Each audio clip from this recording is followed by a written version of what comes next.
What's up, everybody? GeauxBurns climbing back upon Mount Soapbox for another rant. And if you have a rant suggestion for a future episode, be it about Grand Theft Auto, Mafia, Red Dead, gaming in general, YouTube, feel free and send it my way. But first, be sure and check the rant playlist, just in case I may have ranted about it already. Oh, by the way, I have 2 rant playlists. Yes, I do. And a lot of rants, over 100 and something now. I've done a few.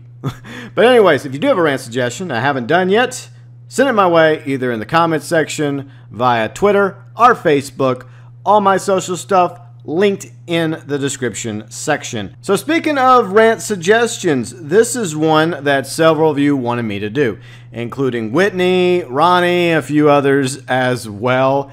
And I thought about it, and I was like, well, you know, I kind of sort of did that in my Smuggler's Run review video. But then I thought, you know what? I should be a man of my people. The GeauxBurns Nation wishes to have me rant about Smuggler's Run. Therefore, the people have spoken. And yes, some of this is going to be regurgitated from my Smuggler's Run review video. So if you've already watched it, well, you're probably going to see some similarities between that video and this video, specifically in the cons section. But if you did not watch my review video regarding Smuggler's Run, well, this is going to be new to you. All right, so this rant will not include ranting about Nervous Ron. Yes, most of us don't like Nervous Ron. Okay, we get it, right?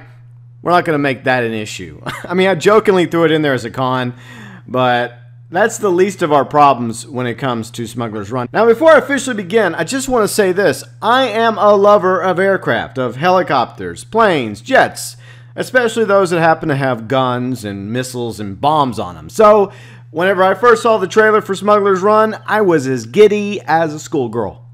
Actually, I usually am as giddy as a schoolgirl.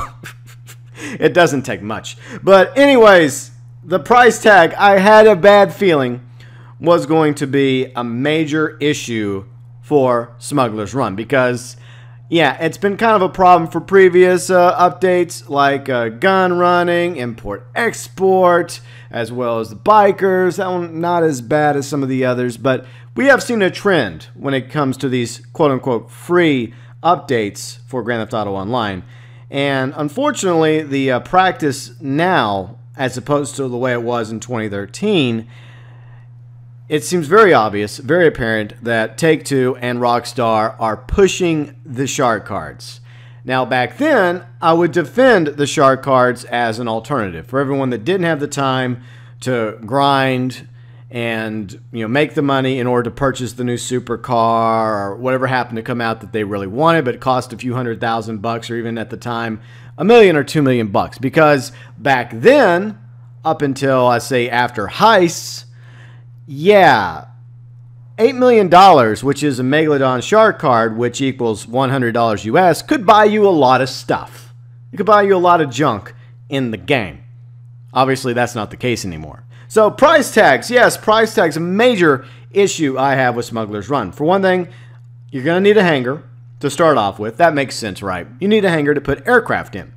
And a lot of us have been asking for a hangar so that we could put aircraft in and have some level of customization for aircraft. So we're only getting what we want from Rockstar. It's just the old saying goes, be careful what you ask for. The hangars range between, what, $1 to $2 million or more, depending on where you want it. The cheap ones are down in LSIA. The more expensive ones are up in Fort Zancudo. But the positive about Fort Zancudo is you get low-level access to Fort Zancudo, which is really cool because you can steal laser jets and you can fly them around. And you can only get, what, a 2-star wanted level as opposed to a 4-star wanted level. And they're not trying to blast you out of the sky. Plus, it's kind of cool to be able to actually get access to Fort Z for once in our lives, because that's something I've been wanting for a very, very long time. But on top of the hangar, once you drop $1 million or $2 million plus just for the hangar, there's also the level of customization. And even if you choose not to get any of the customization, are the quote-unquote living quarters, which is kind of sort of necessary if you want to spawn at said hangar. But you don't have to get it. That's going to cost you at least, what, a few $100,000 as well to get the living quarters. Then you have to buy the aircraft workshop with our friend Charlie. Now, Charlie's a nice guy. I like him. But $1 million for the aircraft workshop, just so you can take the planes that you either roll in via Pegasus or purchased. $1 million, just so you have the option to customize and upgrade said aircraft. I mean, that ranges it up into easily $2 to $3 million before you can even purchase one of the new Smugglers Run aircraft. And speaking of the hangars, let's talk about the limitations of the hangar. You have up to, 20 aircraft slots in the hangar. By the way, as of right now, we can only own one hangar. Maybe one day Rockstar will give us the option to buy 2 hangars, similar how they did with our garages, because originally you can only have up to one 10-car garage. Eventually Rockstar allowed us to have 2, then 3, and then more, because the demand was there for more, garages, so we could put more vehicles in, because, back in 2013, you had 10 spots for a garage.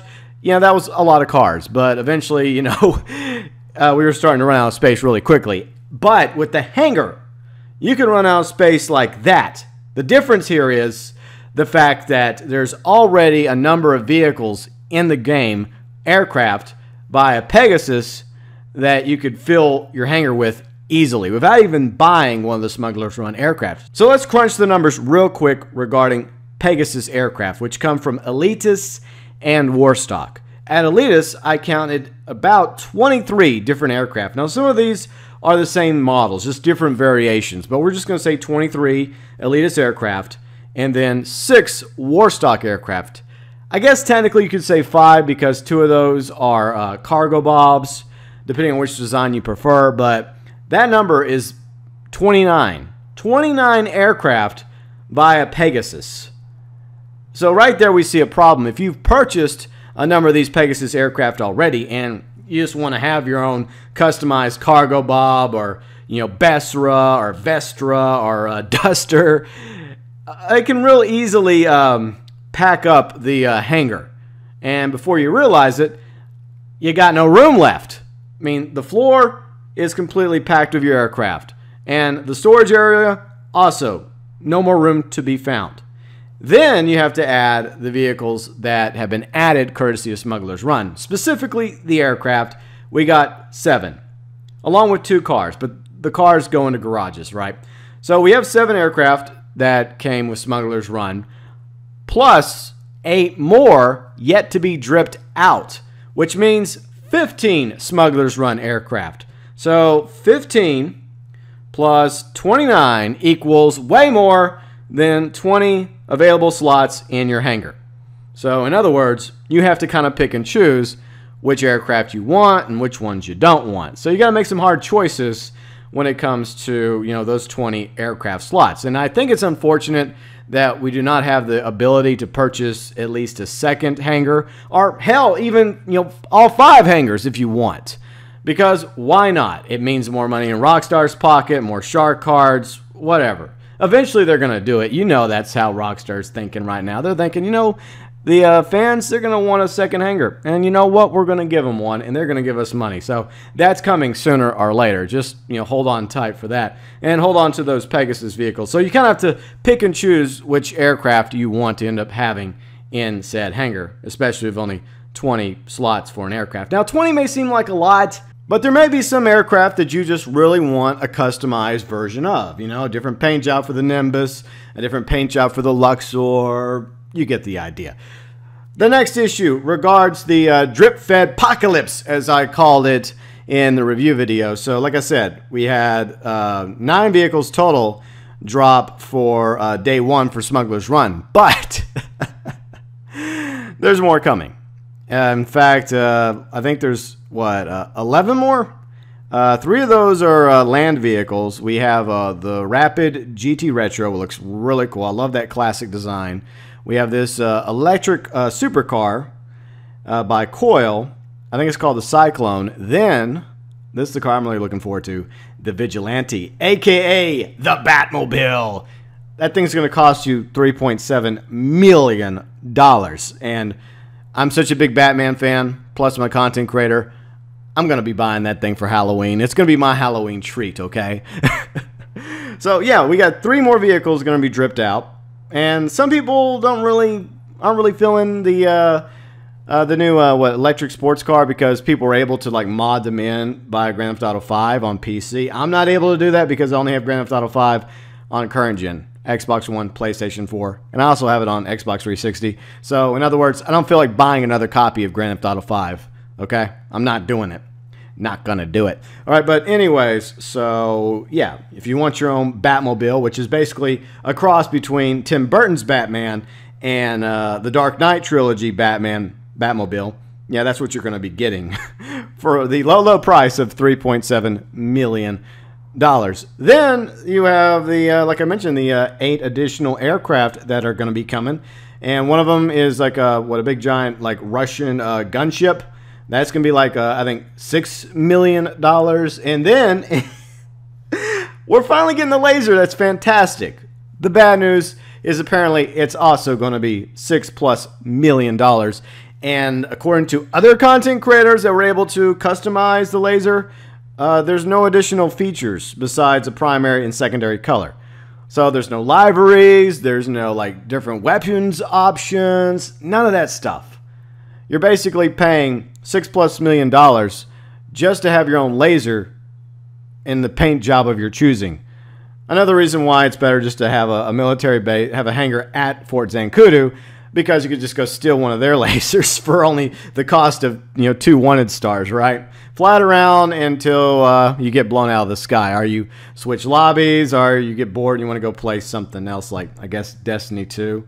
Some of you kids are into that game. But anyway, so that's another big issue. The fact that all this stuff, the aircraft, the vehicles, the hangars, all the customization for the hangars, including the aircraft workshop, all the awesome clothing, the tattoos, if you put all of it together, that could cost you for all this, the day one content plus the drip feed content, about $80 million.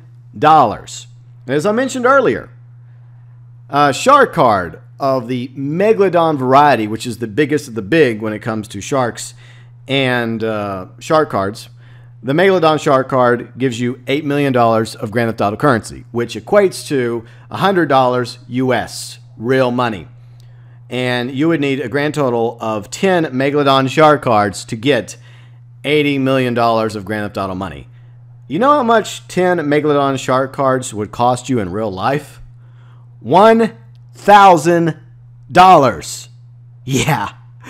We paid $60 for Grand Theft Auto 5, which includes Grand Theft Auto Online. And you're actually physically could possibly buy $1,000 in shark cards just to purchase all the content coming with this update. Even though that's not really logical, that doesn't make sense, it's stupid, don't do it, because none of the aircraft are worth it, and you don't have to buy all the freaking clothing either, or all the tattoos.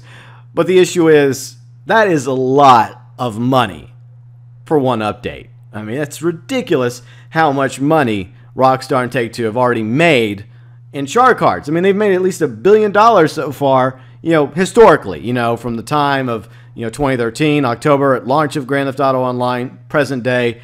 It's insane how much money they've made off shark cards alone. And unfortunately, like I mentioned, that is the policy going forward. All the way at the top with Strauss Zelnick, head of Take-Two, publisher of Rockstar, 2K, Hangar 13. That's what they're going to do because he believes that they're under-monetizing their games, which is bad news for everybody else playing games like Grand Theft Auto Online. And what other game is coming down the road? Like Red Dead Redemption 2, chances are there's going to be a Red Dead Online, and we're going to have a similar issue with that, most likely. So yeah, a lot of money, real money, could be spent easily on this free update. But I'm not finished yet. I know you thought I was done. No, I'm not. Okay, so next, the crappy spawn locations. These are freaking ridiculous.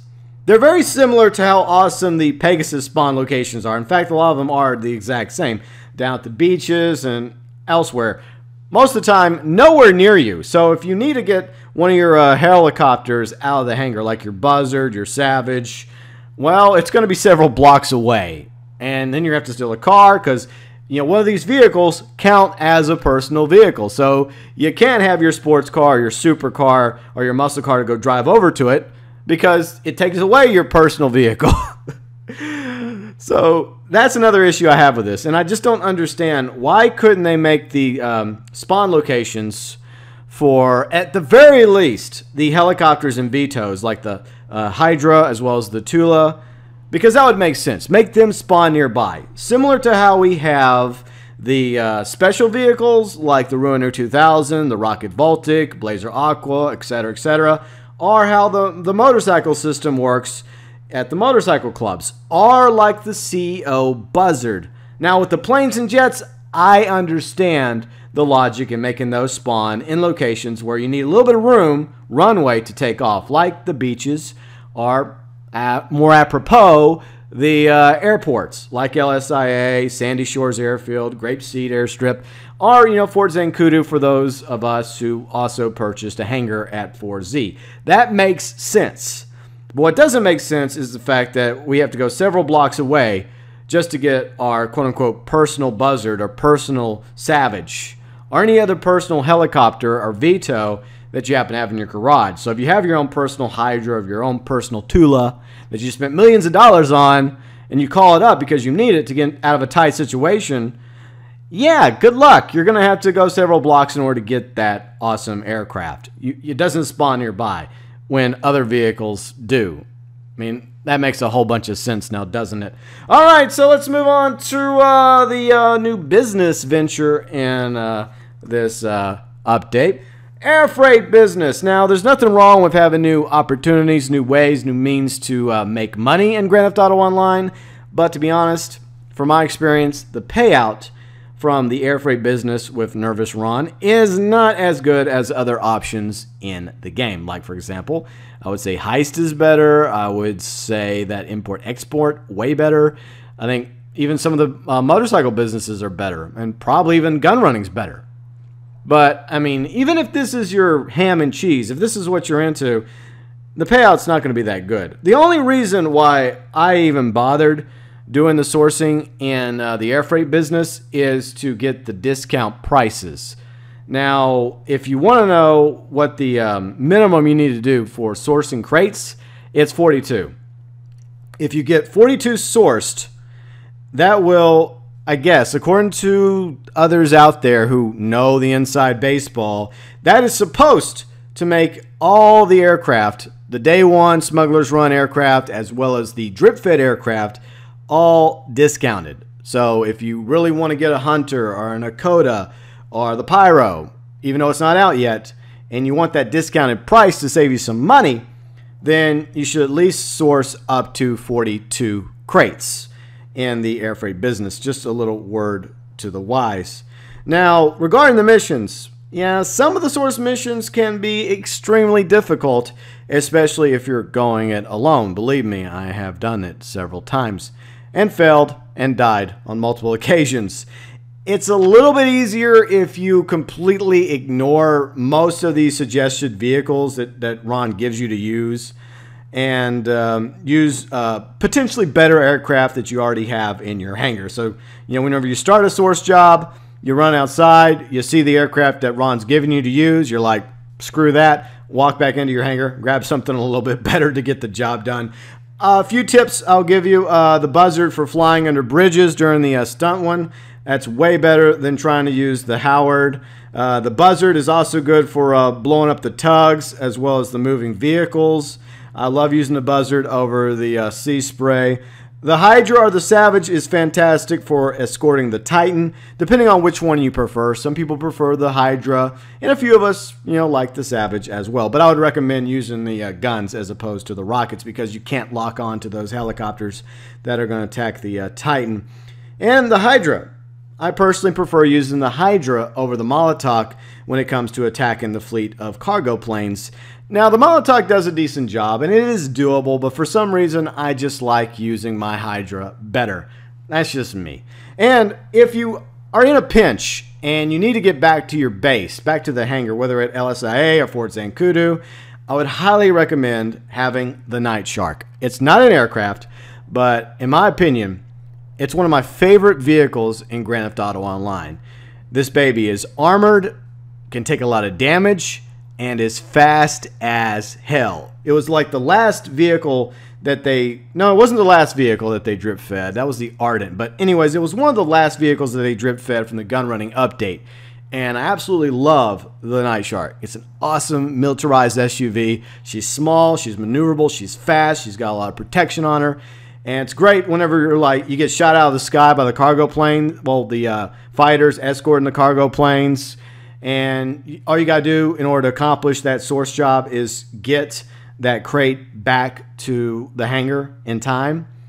The best way to do that, in my opinion, is with an armored vehicle. And my choice for that job goes to the Night Shark. Even if it didn't have those front guns on it, I would still pick the Night Shark because it's fast, maneuverable, and can take hella damage. So that's just some tips I have for any of you out there having trouble with some of these source jobs when it comes to the air freight business. But I would recommend you getting a friend, or at least 3 friends, to make the task way easier. Plus, you end up getting more crates sourced at a time by doing it that way instead of going it alone. And finally, speaking of doing the air freight business with like these other jobs like CEO warehouses, import exporting, the motorcycle club businesses, as well as all the stuff you do with the bunker, including research, as well as sourcing and selling at the bunker, you have to be in a public lobby. And yeah, that can be a real crapshoot. Sometimes you end up in a public lobby where it's chill and everyone's having a good time and they're just focusing on doing their own thing, whether it's the MC work or import exporting or bunker stuff, or even also sourcing and selling the air freight crates as well. And every now and then you run into griefers that want to do nothing else but ruin your day. You did nothing to them, nothing at all. But they see you flying around trying to source something. You go through all this trouble. You get a crate. You're trying to take it back to your hangar, or you're trying to make a sale from collecting a number of these crates. You want to try and get some money back. What are they going to do? They're going to try to either steal or blow up your stuff, which absolutely sucks. And honestly, Rockstar, I really don't get why you think this is cool. I mean, we spend a lot of time grinding these said missions that I mentioned, not just the air freight sourcing and selling, but like I said, the CEO warehouses, import exporting, the biker businesses as well. When you're selling that after it researches enough, along with the arms that you produce at the bunker, it takes a lot of time, a lot of effort. And if you're just in the wrong lobby at the wrong time, all that hard work can go up in flames because of a griefer. And I just think that's ridiculous. I think that's very insulting. And for the life of me, I really wish they would have made it to where we could do all this stuff in a private lobby as well. In a friend lobby, invite lobby. And if you do it in a public lobby, maybe give you a bonus, for, being brave enough to go into a public lobby. But the other issue I have with the public lobby is server issues. And I don't know if this happens to you, but it does happen to me. And it's interesting because I have both an Xbox One and a PS4 on my same internet, by the way. And I have really good internet from Comcast, Xfinity, even though, not my favorite company. They do have very good internet, for those of us that don't have Google Fiber anyways. So, yeah, despite the fact I've got really good internet, sometimes I'm in the middle of sourcing, and guess what happens? Rockstar error. I get bumped back to Grand Theft Auto 5 story. This has happened over the past week on numerous occasions. It happened so many times that I was going beyond salty. I was raging. I was so angry, I had to turn off my freaking console. I was about to break something. I was so mad over this issue. The fact that Rockstar and Take-Two, despite the fact they've made tons of money from Grand Theft Auto Online, billions of dollars off the shark cards alone, you still cannot, get us some dedicated servers, Rockstar, to make the game run a little bit better for your fans, for your gamers, for the community? No, of course not. Why would they, spend a dime on dedicated servers, which would make a game like Grand Theft Auto Online run smoother for everybody? No, of course not. Why would that ever happen? Instead, we have to deal with the same lousy, stinking servers that we've had from day one, where, sometimes it works, sometimes it doesn't work. It just depends on how lucky you are, or what time of day you happen to be playing Grand Theft Auto Online, because a lot of times when you're playing at night, there's a lot more people playing at night in your area, whether you're in North America or Europe, Asia, elsewhere in the world. And it's just sad that after nearly 4 years of this game being out, first on last gen, now on current gen, including PC, that we still have server issues. And we have to still deal with the fact that Rockstar won't even bother putting up any money to say, look, we made all this money from our awesome fans. The least we could do is give them a place to go to actually, play the game on without getting bumped every 5 minutes. It's beyond ridiculous. It was a problem that I've had with heists with other players as well. It's a problem I've had with a lot of these other jobs that I mentioned whenever in a public lobby. And to be honest, that's the bigger reason why I don't like going to public lobbies. I can deal with other players griefing me. What I can't deal with is not knowing whether or not, if I'm about to finish a sell or about to get this crate back to the hangar and the coast is clear after doing all these bombing runs or, fighting off all these, bazillion buzzards attacking this Titan, am I going to be able to get that crate back to my hangar before I get bumped by one of these awesome servers?